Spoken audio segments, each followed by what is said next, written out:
Hello दोस्तों, नमस्कार। एक बार पुनः स्वागत है आप लोगों का अपने यूट्यूब चैनल अभियान बायोलॉजी क्लासेज में।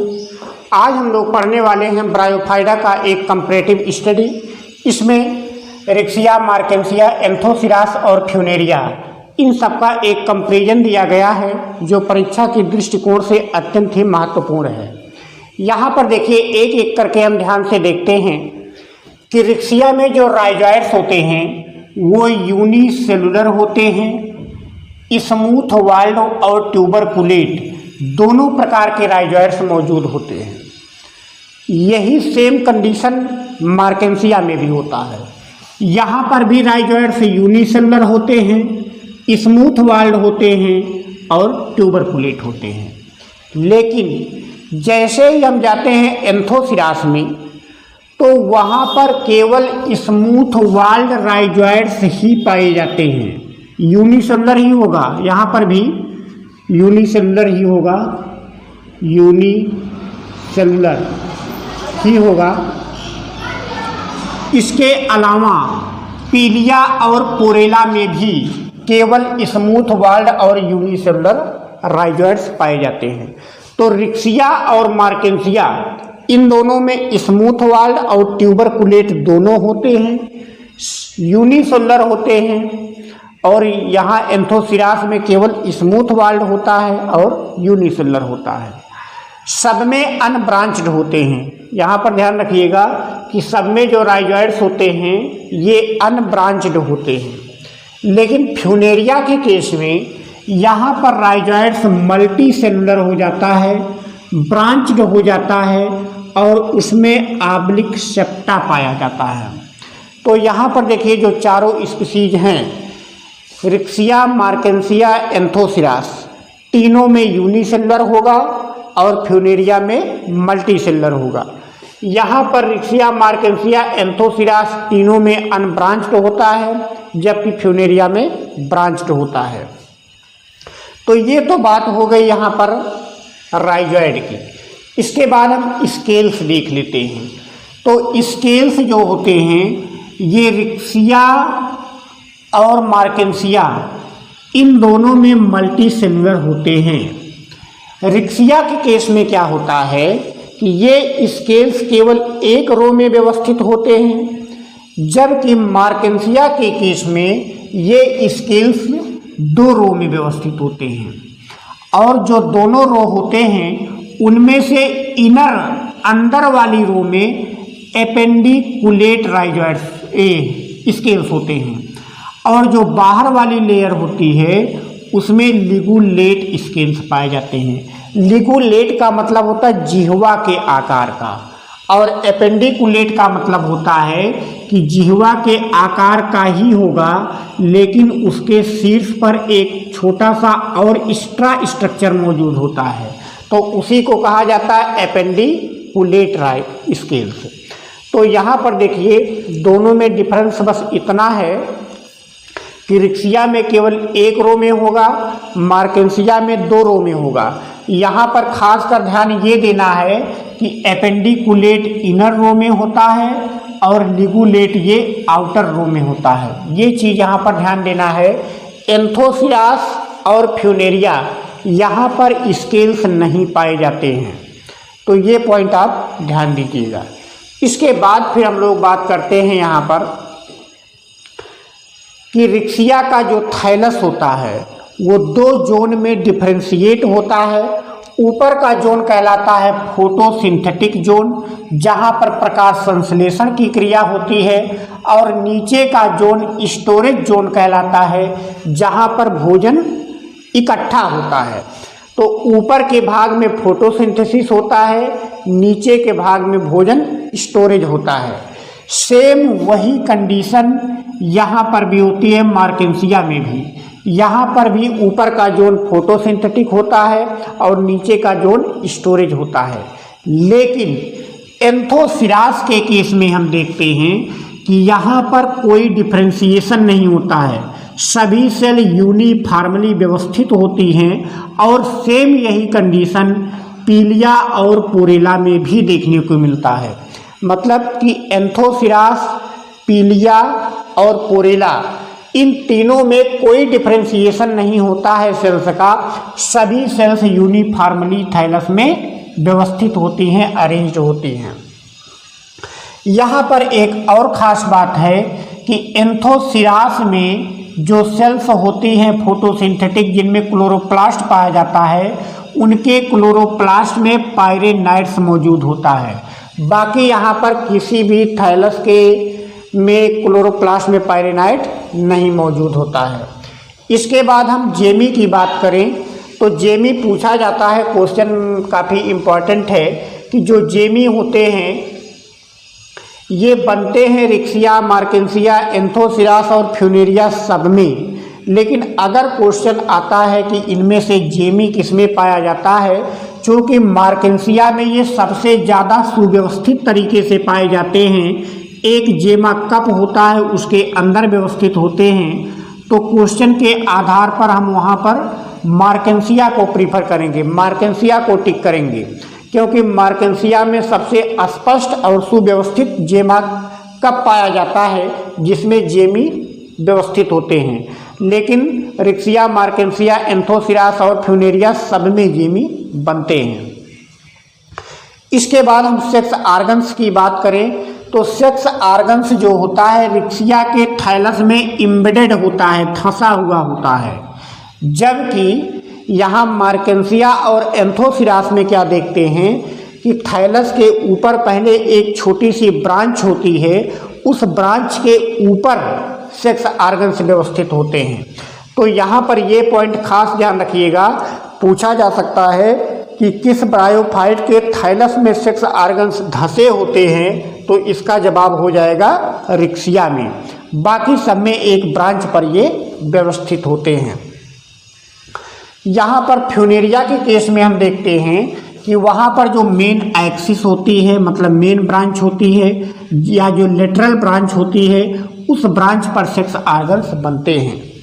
इसके बाद यहाँ पर हम एंथ्रोजॉइड को देखते हैं, तो एंथ्रोजॉइड में कोई कंफ्यूजन नहीं होना चाहिए, बाईफ्लैजिलेट एंथ्रोजॉइड सभी स्पीसीज में यहाँ पर बनती हैं, पूरे ब्रायोफाइट्स में। इसके बाद यहाँ पर मोनासियस और डायोसियस की बात आती है कि रिक्सिया का थाइलस मोनासियस होता है। मोनासियस का मतलब होता है कि यहाँ पर जो सेक्स आर्गन्स होते हैं वो एक ही थाइलस पर दोनों बनते हैं, मेल भी और फीमेल भी। लेकिन रिक्सिया डिस्कलर और रिक्सिया हिमालयंसिस ये डायोसियस होती है। तो ये क्वेश्चन यहाँ से मोस्ट इम्पॉर्टेंट है, पूछा जाता है कि इनमें से रिक्सिया की कौन सी ऐसी प्रजाति है जो कि डायोसियस होती है। तो डिस्कलर और हिमालयंसिस ये दोनों डायोसियस होती हैं, बाकी सभी मोनासियस होती हैं। मार्केंसिया के केस में देखते हैं तो यहाँ पर सभी प्रजातियाँ डायोसियस होती हैं, मतलब मेल थाइलस अलग होता है और फीमेल थाइलस अलग होता है। एंथोसिरास में क्या है कि यहाँ दोनों कंडीशन देखने को मिलता है, कुछ जातियों में यहाँ पर मोनासियस होती हैं और कुछ जातियों में यहाँ पर डायोसियस भी देखने को मिलता है। इसके बाद फ्यूनेरिया में आटोसियस होता है। आटोसियस का मतलब होता है कि एक ही प्लांट के अलग अलग ब्रांच पर मेल और फीमेल सेक्स आर्गन्स व्यवस्थित होते हैं। तो ये हो गई बात फ्यूनेरिया के केस की।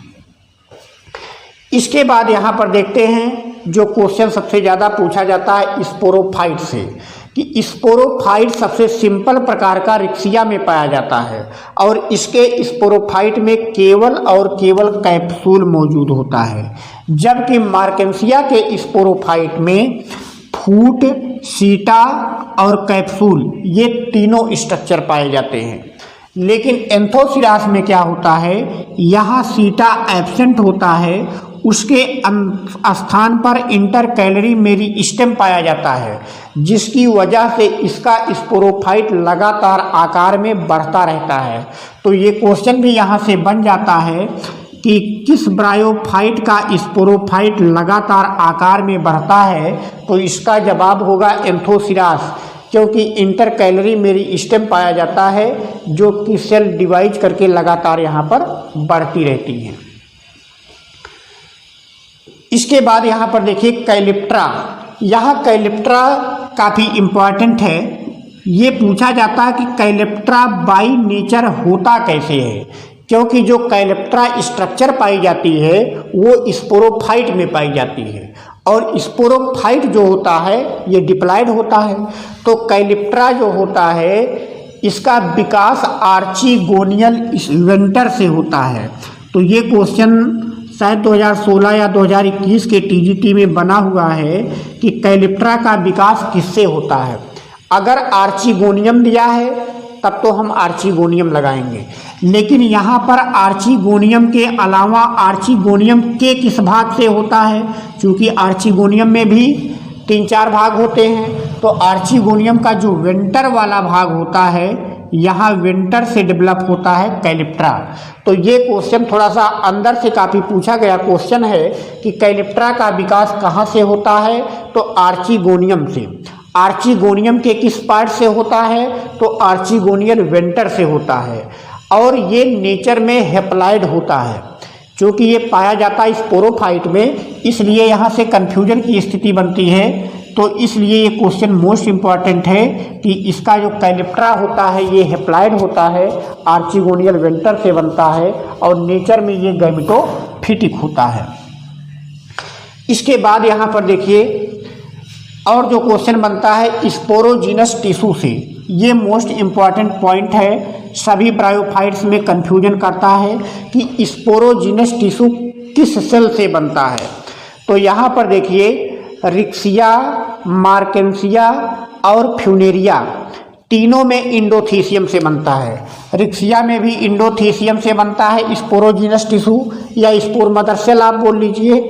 यहाँ मार्केंसिया में भी इंडोथीसियम से बनता है, फ्यूनेरिया में भी इंडोथीसियम से बनता है, लेकिन यहाँ बीच में आ जाता है हमारा एंथोसिरास। एंथोसिरास में ये इंडोथीसियम से ना डेवलप होकर एम्फीथीसियम से बनता है, इसलिए यहाँ पर ये मोस्ट इम्पॉर्टेंट हो जाता है। पूछा जाएगा कि एंथोसिरास में स्पोरोजीनस टिश्यू या स्पोर मदर सेल्स किससे बनते हैं, तो इसका जवाब हो जाएगा एम्फीथीसियम से। तो ये पॉइंट यहाँ से काफ़ी कन्फ्यूजन करता है परीक्षाओं में। इसके अलावा ये क्वेश्चन भी पूछा गया है नर्स सेल्स के बारे में। पूछा गया है कि नर्स सेल किस ब्रायोफाइट में देखने को मिलती है, तो केवल रिक्सिया में, यहाँ पर रिक्सिया में नर्स सेल देखने को मिलती है। यहाँ पर स्पोरोजीनस टिश्यू की जो सेल स्पोर मदर सेल नहीं बन पाती है वही नर्स सेल की तरह कार्य करने लगती है। तो यहाँ से ये मोस्ट इम्पॉर्टेंट है, 2016 या 21 के टीजीटी में से पूछा गया है किसी एक में। इसके बाद यहाँ पर देखिए स्पोर डिस्पर्सल की बात करें तो स्पोर डिस्पर्सल के लिए रिक्सिया में कोई खास मैकेनिज्म नहीं होता है। जब इसका थैलस सड़ जाता है या डेथ कर जाता है तो धीरे धीरे इसके स्पोर्स उसमें से निकल करके फिर अंकुरित होते हैं। तो रिक्सिया में स्पोर डिस्पर्सल के लिए ना तो कोई स्पेशल आर्गन होता है और ना कोई स्पेशल तरीका होता है। लेकिन मार्केंसिया की अगर हम बात करें तो मार्केंसिया में इलेटर्स पाए जाते हैं और उसी इलेटर्स के द्वारा स्पोर का डिस्पर्सल होता है। यहाँ पर देखिए जो इलेटर्स बनते हैं, यहाँ जो स्पोरोजीनस टिश्यू है उस स्पोरोजीनस टिश्यू में से 2 प्रकार की सेल बन जाती हैं। कुछ सेल तो स्पोर मदर सेल बना लेती हैं और जो स्पोर मदर सेल नहीं बन पाती हैं वो इलेटर मदर सेल बन जाती हैं। तो यहाँ पे आप कह सकते हैं कि इलेटर्स का जो विकास होता है ये भी स्पोरोजीनस टिश्यू से ही होता है। और बाय ये नेचर पूछा जाता है कि इलेटर्स कैसे होते हैं। ये क्वेश्चन यहाँ से इम्पॉर्टेंट है। इलेटर्स पूछा जाता है कि इस इलेटर्स कैसे होते हैं, हैप्लॉयड होते हैं या डिप्लॉयड होते हैं, तो ये डिप्लॉयड होते हैं। स्पाइरल थिकनिंग पाया जाता है मार्केंसिया और पीलिया दोनों के इलेटर्स में, यहाँ पर स्पाइरल थिकनिंग पाया जाता है। लेकिन एंथोसिरास का जो इलेटर्स होगा उसमें किसी प्रकार का थिकनिंग नहीं होता है, इसलिए उसे इलेटर्स ना बोल करके स्यूडो इलेटर्स बोलते हैं। तो ये क्वेश्चन भी काफ़ी मोस्ट इम्पॉर्टेंट है। पूछा जाता है कि इनमें से किस ब्रायोफाइट में स्यूडो इलेटर्स बनते हैं, तो इसका जवाब हो जाएगा एंथोसिरास में।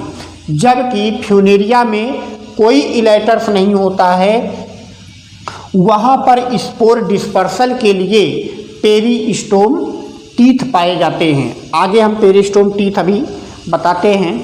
इसके बाद यहाँ पर देखिए कि मार्केंसिया में जो स्पोर डिस्पर्सल होता है वो इर्रेगुलर होता है और इनडिफिनिट होता है, मतलब कोई निश्चित तरीका नहीं होता है और कोई निश्चित समय नहीं होता है। यहाँ पर मार्केंसिया से एक और क्वेश्चन बनता है कि मार्केंसिया की किस प्रजाति का उपयोग ट्यूबरकुलोसिस के उपचार में या टीबी रोग के उपचार में किया जाता है। तो मार्केंसिया पॉलीमार्फा ये एक ऐसी प्रजाति है मार्केंसिया की जिसका उपयोग टीबी रोग के उपचार के लिए किया जाता है। तो मार्केंसिया और रिक्सिया से जो इम्पॉर्टेंट पॉइंट थे उनका डिस्कशन हम लोग कर चुके हैं। यहाँ पर देखिए एंथोसिरास के केस में जो स्पोर डिस्पर्सल होता है वो प्री डिटरमाइंड लाइन से होता है, मतलब कि स्पोर सैक होता है जहाँ पर स्पोर बनते हैं वहाँ पर पहले से ही एक लाइन पड़ी होती है, एक निशान पड़ा होता है, वहीं से वो फटता है और फिर इसके स्पोर्स बाहर निकलते हैं। यहाँ पर मदद कौन करता है? तो स्यूडो इलेटर्स मदद करते हैं। यहाँ पर इलेटर्स हाइग्रोस्कोपिक नेचर के होते हैं, अर्थात ये वातावरण से नमी अवशोषित करके फूल जाते हैं जिससे स्पोर वाल पर काफ़ी दबाव पड़ता है, वो भित्ति टूट जाती है और स्पोर बाहर निकल जाते हैं। यहाँ पर फ्यूनेरिया में देखिए, फ्यूनेरिया का जो स्पोरोफाइट है वो 3 भाग में बटा होता है, फूट, सीटा और कैप्सूल। इसका कैप्सूल थोड़ा सा जटिल प्रकार का होता है बाकी की तुलना में, इसलिए इसके कैप्सूल का हम लोग स्टडी करेंगे। इसके कैप्सूल में सबसे नीचे एपोफाइसिस पाया जाता है, मतलब कैप्सूल का जो सबसे निचला हिस्सा होता है जिसे आप पैर बोल सकते हैं कैप्सूल का, उसे हम एपोफाइसिस कहते हैं। और इसके एपोफाइसिस की सबसे खास बात है कि इसमें स्टोमेटा प्रेजेंट होते हैं। तो यहाँ से ये पॉइंट इम्पॉर्टेंट है, पूछा जाता है कि फ्यूनेरिया के कैप्सूल के किस भाग में स्टोमेटा मौजूद होते हैं, तो यहाँ से जवाब हो जाएगा एपोफाइसिस में। इसके बाद देखिए इसके कैप्सूल का आगे का वर्णन यहाँ पर किया गया है। इसका जो बीच का पार्ट होता है, नीचे का पार्ट तो हो गया हमारा एपोफाइसिस, बीच का जो पार्ट होता है उसे हम थीका कहते हैं और थीका ही इसका फर्टाइल रीजन होता है। इसका जो फर्टाइल रीजन है, पूछा जाता है कि फ्यूनेरिया के कैप्सूल का कौन सा रीजन फर्टाइल होता है, तो यहाँ से जवाब हो जाएगा थीका। और इस थीका के एकदम बीचों बीच कुछ स्टेराइल टिश्यू मौजूद होते हैं जिन्हें कालुमेला कहते हैं। तो यहाँ से ये क्वेश्चन भी इम्पॉर्टेंट है, पूछा जाता है कि कालुमेला बाई नेचर कैसा होता है, तो कालुमेला स्टेराइल होता है, अर्थात रिप्रोडक्शन में इसकी कोई भूमिका नहीं होती है। इसके अलावा इसमें ट्रेबिकुली भी मौजूद होती है, मतलब पतला पतला स्ट्रैंड होता है यहाँ पर सेल्स का, और इसके कैप्सूल जो होती है वो कई लेयर से घिरी हुई होती है। सबसे ऊपर का जो भाग जिसे ढक्कन बोल सकते हैं उसे अपर कुलम कहते हैं। अपर कुलम के नीचे वाली संरचना को हम एनुलस कहते हैं। तो ये क्वेश्चन भी पूछा जा सकता है कि एनुलस किस में देखने को मिलता है, तो फ्यूनेरिया के कैप्सूल में देखने को मिलता है। अपर कुलम किस में देखने को मिलता है, तो इसका भी जवाब होगा फ्यूनेरिया के कैप्सूल में देखने को मिलता है। और एनुलस के नीचे पेरिस्टोम टीथ होते हैं। पेरिस्टोम टीथ की संख्या 32 होती है और ये 32 पेरिस्टोम टीथ 2 लाइन में व्यवस्थित होते हैं। उनमें से जो बाहर की लाइन वाले टीथ होते हैं वो थोड़ा सा लंबे होते हैं, लार्ज होते हैं, रेड कलर के होते हैं और हाइग्रोस्कोपिक नेचर के होते हैं। तो हाइग्रोस्कोपिक नेचर होने की वजह से स्पोर डिस्पर्सल में यही मदद करते हैं, जबकि इनर लाइन वाले जो पेरिस्टोम टीथ होते हैं वो नॉन हाइग्रोस्कोपिक होते हैं, इसलिए स्पोर डिस्पर्सल में इनकी कोई भूमिका नहीं होती है। तो अगर थोड़ा सा क्वेश्चन यहाँ गहराई से पूछा जाएगा कि फ्यूनेरिया में स्पोर डिस्पर्सल में कौन से पेरिस्टोम टीथ भाग लेते हैं, तो केवल आउटर लेयर वाले जो 16 की संख्या होती है वही भाग लेते हैं। पीलिया में क्या होता है, यहाँ पर एक स्पेशल पॉइंट लिखा गया है कि पीलिया के जो स्पोर होते हैं वो कैप्सूल के अंदर ही जर्मिनेट करना शुरू कर देते हैं, मतलब बाहर निकलने से पहले ही कैप्सूल के अंदर ही जर्मिनेट करना शुरू कर देते हैं। इस कंडीशन को इन सिचू जर्मिनेशन कहा जाता है। तो ये क्वेश्चन भी यहाँ से मोस्ट इम्पॉर्टेंट है, पूछा जा सकता है कि किस ब्रायोफाइट में इन सिचू जर्मिनेशन पाया जाता है।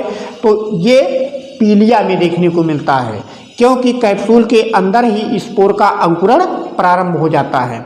इसके अलावा यहाँ पर स्फैग्नम लिखा है, स्फैग्नम से कुछ क्वेश्चन बनते हैं, तो यहाँ पर स्फैग्नम के बारे में हम देख लेते हैं।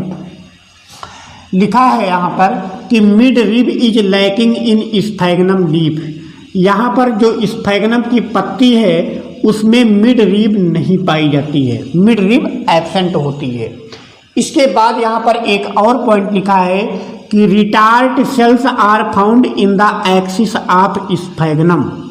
ठीक है, तो यहाँ से क्वेश्चन ये इम्पॉर्टेंट बन सकता है, पूछ सकता है कि किस ब्रायोफाइट में रिटार्ड सेल्स मौजूद होती हैं। तो इसका जवाब हो जाएगा स्फैग्नम में। और इनका काम क्या होता है, एक्यूमुलेट वाटर, जल संग्रहण का कार्य करती हैं ये रिटार्ड सेल्स। यहाँ पर स्फैग्नम को साधारण तौर पर पीट मास या बॉग मास के नाम से जाना जाता है। ये यहाँ पर इम्पॉर्टेंट है, पूछा जाता है कि पीट मास या बॉग मास साधारण नाम किसका है, तो वो स्फैग्नम का है। स्फैग्नम में सुपीरियर एब्जॉर्प्टिव पावर होती है, मतलब जल अवशोषण की काफ़ी क्षमता होती है। जहाँ पर जलीय क्षेत्र होता है वहाँ पर स्फैग्नम लगा देने से वो पानी को अवशोषित कर लेता है। इसके अलावा स्फैग्नम में एंटीसेप्टिक प्रॉपर्टीज पाई जाती है, इसलिए घावों पर मरहम पट्टी इत्यादि करने के भी काम आता है। स्फैग्नम का प्रयोग पैकिंग मटेरियल के रूप में भी किया जाता है। ये एक ग्रेट सॉइल बिल्डर भी है, मिट्टी निर्माण का भी कार्य करता है। इसका प्रयोग फ्यूल के रूप में भी किया जाता है। इसमें जो स्पोर डिस्पर्सल होता है स्फैग्नम में, उसे एक्सप्लोसिव मेथड कहते हैं, मतलब विस्फोटक तरीके से होता है, या इसी को एयर गन मैकेनिज्म कहते हैं। तो यहाँ से ये पॉइंट इम्पॉर्टेंट हो सकता है, पूछा जाएगा कि स्पोर डिस्पर्सल का एक्सप्लोसिव मेथड या एयर गन मैकेनिज्म किसमें देखने को मिलता है, तो जवाब हो जाएगा स्फैग्नम में। पॉलीट्राइकम में सेंसर मैकेनिज्म देखने को मिलता है स्पोर डिस्पर्सल के लिए, तो यहाँ से ये पॉइंट भी इम्पॉर्टेंट है। तो इस प्रकार से ब्रायोफाइटा का एक कंपैरेटिव स्टडी यहाँ पे दिया गया है, जहाँ से क्वेश्चन काफ़ी कंफ्यूज करते हैं, इसलिए इनको मिला करके हमने पूरा एक वीडियो बनाया है। तो ब्रायोफाइटा आज पूरी तरह से समाप्त हुआ। इसके बाद हम लोग अगला चैप्टर पढ़ेंगे टेरिडोफाइटा। तब तक के लिए नमस्कार। वीडियो को ज़्यादा से ज़्यादा लाइक, सब्सक्राइब और शेयर करते रहिए। धन्यवाद।